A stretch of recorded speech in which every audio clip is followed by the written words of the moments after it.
What's up, everybody? My name is Kinetic, and welcome to my top 10 most anticipated games of 2014. 2013 was a pretty awesome year for gaming. I think that 2014, though, is going to absolutely blow any previous year that I can even think of out of the water. There are so many awesome games coming out in 2014. You have no idea how hard it is to actually narrow it down and make a top 10 most anticipated games. Just a little disclaimer about this as well. These are my personal top 10 most anticipated games, and what I'm also going to do for you is throw in 5 extra ones at the end of very worthy, honorable mentions that should be looked at for 2014. Now, I know there's going to be a lot of games on here that you are probably looking forward to but are not on this list. What can I say? I'm sorry. This is a personal top 10 for me. There's a few factors that involve also this most anticipated list. It could be because I'm a big fan of the series. It could be because I'm a fan of the company. It could be because I think that the game has potential for just ridiculous hours of gameplay and stuff like that. And I'm going to try and give you a little explanation about the game and also why I'm at the same time very interested in playing the game. So let's get started. Number 10, Hell Raid. Now, this is a game that really needs to be given more attention by the gaming community, I think. Originally it was a mode for Dead Island. It's being developed by Techland, who also developed Dead Island, until they decided to make it an individual game, its own game. And it seems to be a sort of really interesting mixture of Dead Island, kind of gameplay, Elder Scrolls, and also seems to almost have some kind of ARPG elements in there as well, sort of like a Diablo, kind of going out there, slaying tons of monsters in the hopes of finding loot and things like that. But probably what makes this game really, really interesting above all is that it actually has cooperative multiplayer. Up to 4 players can play at the same time in this absolutely beautiful looking first-person perspective action game. Keep an eye on Hell Raid. I think that this game has a lot of potential, and I'm personally really looking forward to this. Number 9, Warlords of Draenor. Now, World of Warcraft has seen its share of pretty awesome and game-changing expansion packs, but this expansion pack, I think, more than anyone before it, is really going to be doing some impressive changes, some real high quality of life improvements, some fundamental game improvements, and it almost seems like what they're doing with this expansion pack is trying to bring it up to date, and not just visually but mechanically as well, as it goes into its beyond its 10th anniversary coming up in 2014. It's really, really impressive. I mean, the updated character models, this new form of player housing with garrisons, the item squish. It's a really impressive pack that they're developing for World of Warcraft, and I'm actually really looking forward to this a lot.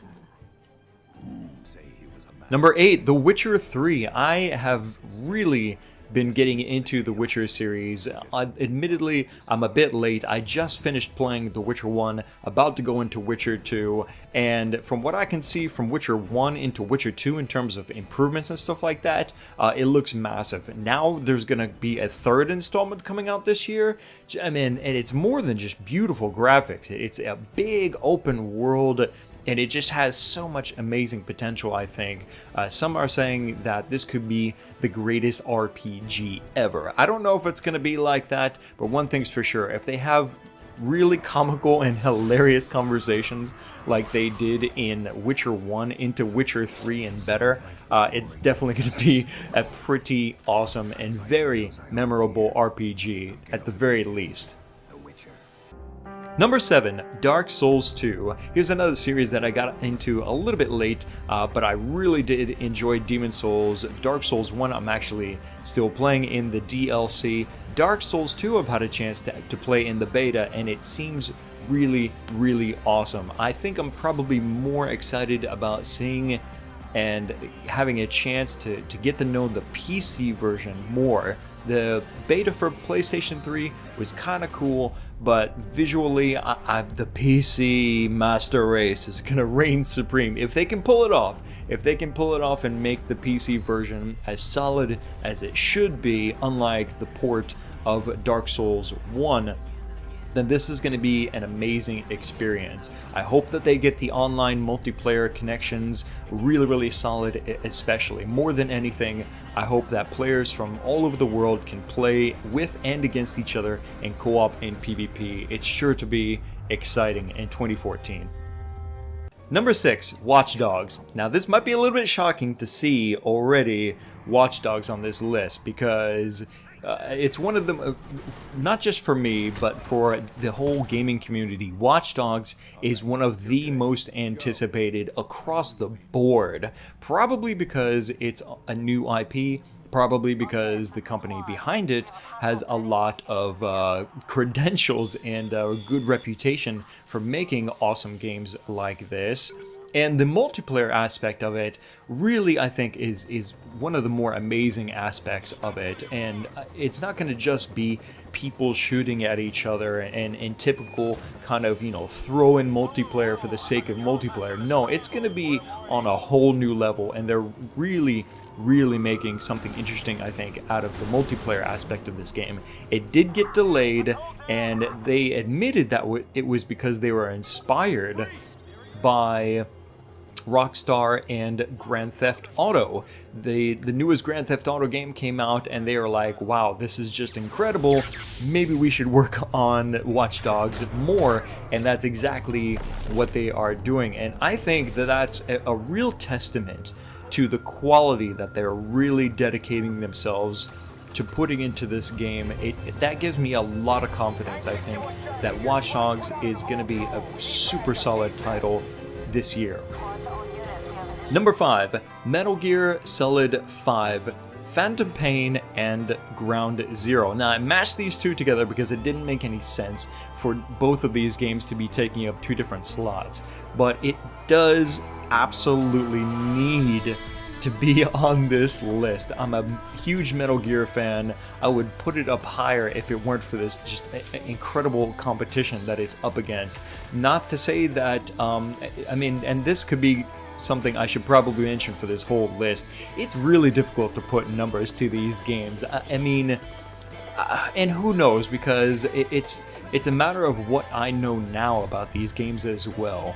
But for what I do know about the Metal Gear Solid series, each and every time they are absolutely amazing, epic, incredibly entertaining and memorable games. And I don't think that Kojima has lost any in his amazing creativity and thoughtfulness for real life issues and how to make a really awesome and compelling game that seems to almost mirror real world political problems in a very scary but intriguing way. These two games are both set to come out in 2014. It's going to also introduce a more open world kind of experience that seems to be very common in games coming up in 2014. But more than anything, it's going to be just an incredible addition to the story and characters of the Metal Gear series.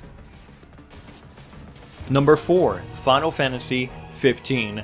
God knows that many of us were beginning to think that this game would never come out, but we were rewarded for our loyalty and our faith in Square Enix that this game would eventually come out. It did have a name change. We will forgive them for that someday, I hope, and especially if they manage to actually make this at least 80% worth of the hype that's been kind of rolling it down the train tracks now for so long. I put it up here this high on the list because I think that they, like Watch Dogs, they probably saw the game as simply not worthy of what it should be and what it should be doing and things like that. And I think probably what we're going to end up seeing is something that really blows a lot of the previous Final Fantasy games out of the water in terms of gameplay, characters, and storytelling.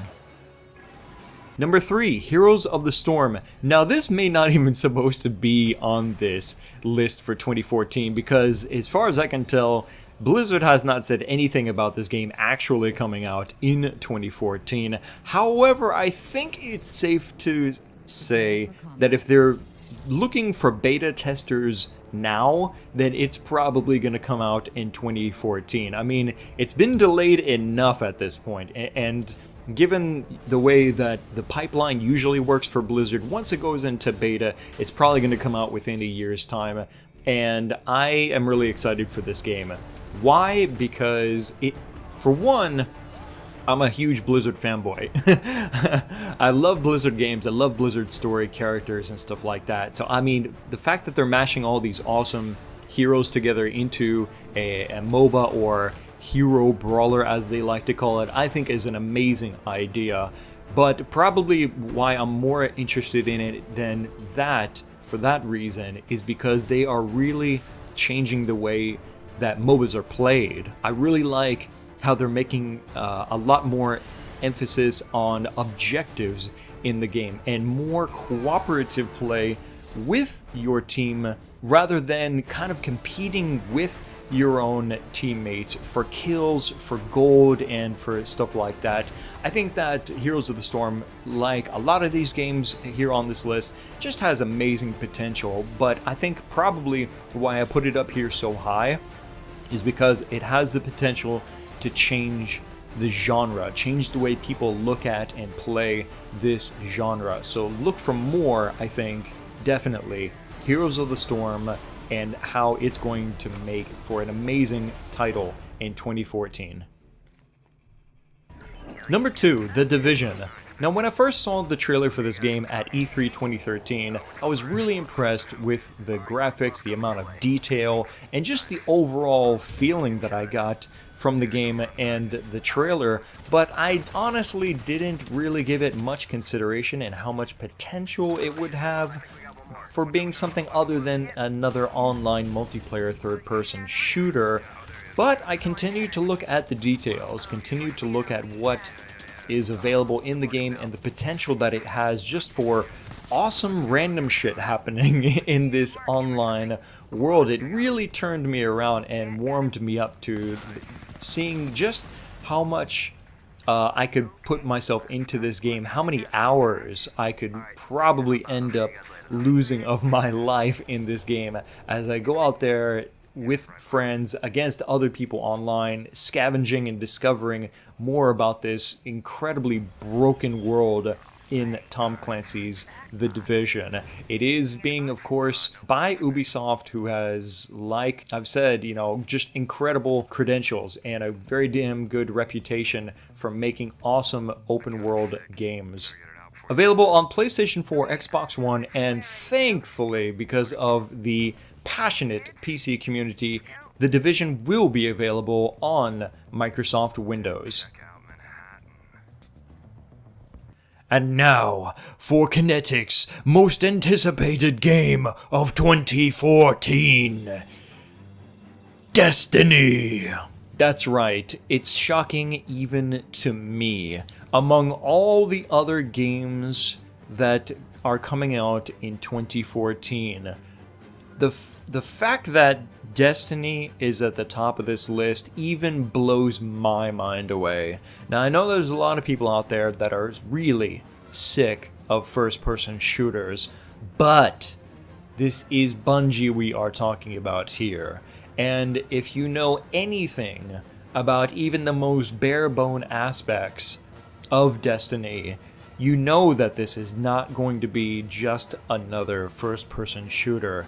This game, kind of like I just got done saying about other games, has incredible potential for shaking up the genre and introducing new ways and new ideas and mixing new elements of other games into this just fantastic looking first-person shooter. Let me break it down for you.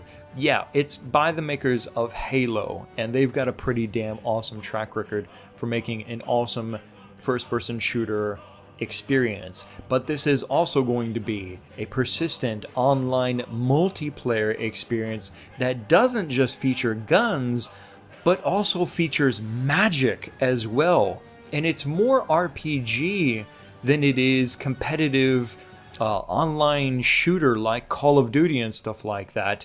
And it's not just in one place or one city. It's not even on one planet. It seems like it's going to be across the entire solar system and maybe even beyond.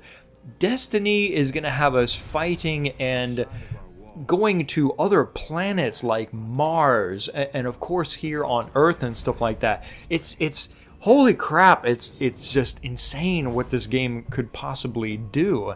And I love the amount of depth that this game has. Like I said, it's more RPG than it is shooter, and I think that's what really saves it and really is going to make it more interesting and set it apart from its competitors out there. Forget Call of Duty, forget Battlefield. Destiny is going to blow people's minds away. It's going to just completely shatter the way first-person shooter fanatics look at first-person shooter as a genre.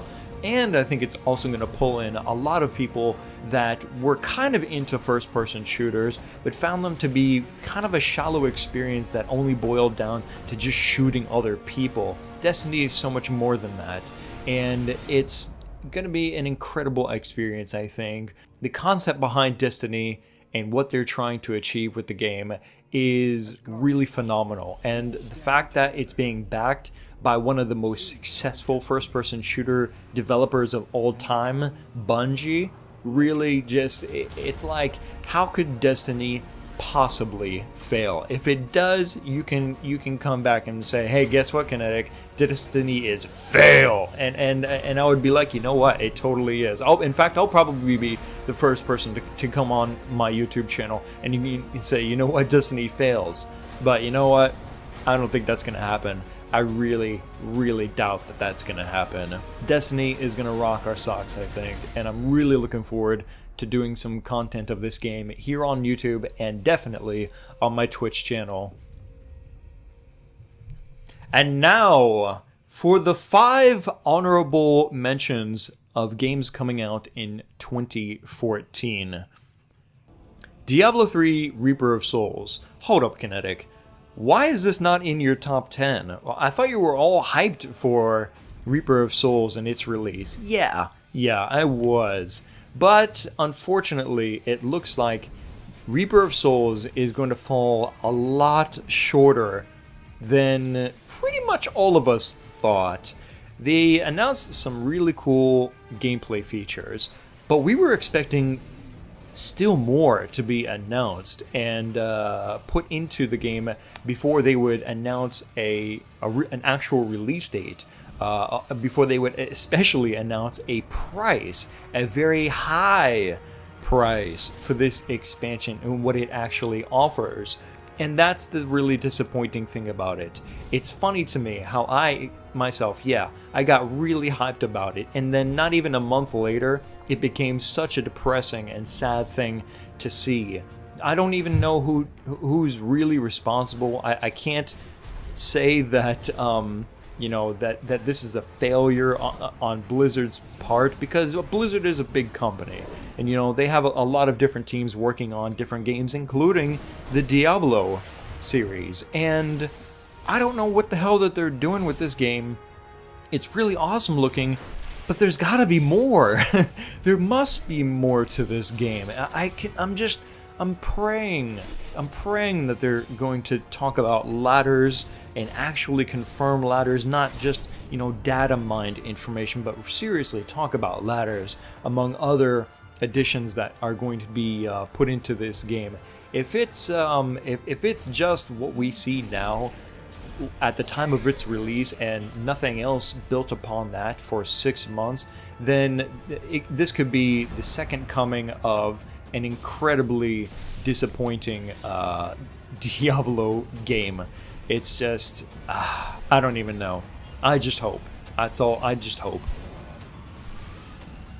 Evil Within. Now, it's no secret out there that a lot of people are extremely disappointed with the direction of Resident Evil. And I think that Mikami Shinji is definitely one of those people. It looks like he is incapable of kind of bringing Resident Evil back into its actual survival horror roots, and instead is out on his own campaign to make something that truly is survival horror. Evil Within is going to be a very sinister and twisted game, I think, to say the least. It's also being backed by Bethesda, and they are also very popular and well respected for their works with the Elder Scrolls series. I think that this is a pretty awesome match of talent and resources. The Evil Within is coming out this year, and it's probably gonna make me crap my pants. Elder Scrolls Online. Here's another game that I was super excited for in 2014, and now not so much. What can I say? It's a risky idea what they're trying to pull off with this game. I mean, what players experience and what they're used to in the Elder Scrolls normally, and what the MMORPG is fundamentally as a game. It's an incredible challenge, I think, and it's a very risky project to try and fuse these two game types together and to make a successful game. I've put some time into the beta, and there's some things that are really awesome about the game, and then there's quite a few things that are really not awesome. And I'm really anxious to play more of the beta and to see more of how they're making more of an Elder Scrolls kind of experience into the Elder Scrolls Online. I mean, it feels kind of Elder Scrolls, but it's really missing some key things in the game, and we'll see. I mean, it's still got a few months to go now before it's actually supposed to be released, and they say that 80% or something like that of the game goes in at the last 20% of its timeline in development. So we'll see how much more they can actually do to make Elder Scrolls Online the game that it should be. Till I see more, though, it's not going to be exactly one of my most anticipated games of 2014, unfortunately. Hopefully ZeniMax Media gets it right, though. I'm a big fan of the Elder Scrolls series, and it would be really hard to see another awesome franchise out there to end up failing in its attempts to make an awesome game and an awesome MMORPG. Dying Light. Here's another game that is probably going to make me crap my pants, because while during the daytime, I mean, things don't look so intimidating. It looks really actually kind of fun and almost laughable how you can hop around the place and kill zombies and stuff like that. But my God, when the lights go off, when the sun goes down, it looks like it's going to be a completely different kind of feeling and experience. I mean, it's scary, the kind of things that are probably going to be coming after us at nighttime, and you'll be begging for that sun to come up as quickly as possible. And I think that's why it's one of the most anticipated games for a lot of people, including me, in 2014. And the final of the 5 additional honorable mentions for anticipated games for 2014, Capcom's Deep Down. Yeah, Capcom. A lot of you probably know how I feel about Capcom, and well, for those of you that don't, let's just say I'm pretty upset. I'm pretty upset with them for how they are as a company lately, for how they treat their fans, how they treat their own employees in Capcom and stuff like that. But you know, maybe Capcom is learning their lesson. I would like to think so. With Deep Down, they could be making what is a very awesome game. It's a really interesting blend of what looks like to be kind of Dark Souls inspired dungeon crawling multiplayer and co-op that makes it almost feel a little bit more like Monster Hunter, but maybe the best of both worlds. I don't know. It's a very interesting game, a very beautiful game. The graphics look fantastic, and it's also free to play. I don't know what that means to you. I'm not even sure what that means to me just yet. I don't know if it's going to be microtransaction to hell, or whether it's just going to be, you know, vanity kind of fancy graphical things that you will buy for your characters. I just pray that it's not pay to win, because if it's pay to win, I may set their building on fire here in Japan, but maybe I shouldn't say that. That might incriminate me. Hey, Deep Down, I love Capcom. Deep Down, I really want this game to be an awesome game, and yeah, Deep Down, they probably better make it an awesome game, because you've been in trouble, not just with me, Capcom, but with yourselves financially. Hopefully Capcom doesn't screw this up. If they don't, then it could be one of the more surprising and awesome games in 2014. And that's it, guys. That is my top, I guess we could say 15 games, my most anticipated of 2014. Again, this is a very personal list for me, and probably, you know, as more details come out for these games, or maybe a lack of details, like with Diablo Reaper of Souls, then, you know, my feelings about these games are probably going to change. Very more than likely are going to change. I can't promise you that there's going to be a lot of content with any of these games here on my YouTube channel or on my live stream channel, but I have a feeling that you may see a little bit or you may see a lot. We'll see. We'll see how it goes. Till then, guys, I hope that you enjoyed this video. Let me know what you think about this list. What are your most anticipated games of 2014? Let me know down in the comments section below. I appreciate if you click the like button to support these videos here on my channel. It means a lot to me. And yeah, if you guys happen to really like stuff like this, then maybe I'll do more kind of top 10 inspired videos for you here on my YouTube channel. And if you want to see more, of course, you definitely want to stay subscribed here on Digital Pulse GTR. My name is Kinetic. Thanks for watching. I'll see you next time.